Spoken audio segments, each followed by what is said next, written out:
ಅನೈತಿಕ ಸಂಬಂಧಕ್ಕೆ ಅಡ್ಡಿಯಾಗಿದ್ದ ಪತಿಯನ್ನ ಪತ್ನಿ ಹಾಗೂ ಆಕೆಯ ಪ್ರಿಯಕರ ಸೇರಿ ಕೊಲೆ ಮಾಡಿದ್ದ ಪ್ರಕರಣ ಸಂಬಂಧ ಆರೋಪಿಗಳಿಗೆ ನ್ಯಾಯಾಲಯವು ಗಲ್ಲು ಶಿಕ್ಷೆ ವಿಧಿಸಿದೆ.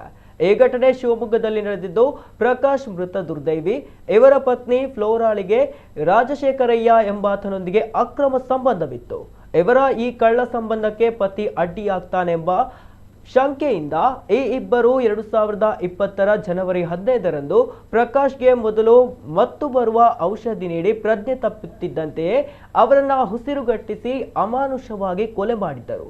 ಇನ್ನು ನ್ಯಾಯಾಲಯವು ಈ ಕೃತ್ಯವು ಅಪರೂಪದ ಪ್ರಕರಣವೆಂದು ಪರಿಗಣಿಸಿ ಇಬ್ಬರಿಗೂ ಗಲ್ಲು ಶಿಕ್ಷೆಯ ಜೊತೆಗೆ 14 ಲಕ್ಷ ದಂಡ ವಿಧಿಸಿದ್ದು, ಮೃತರ ಕುಟುಂಬಕ್ಕೆ 5 ಲಕ್ಷ ಪರಿಹಾರ ನೀಡುವಂತೆ ಸೂಚಿಸಿದೆ.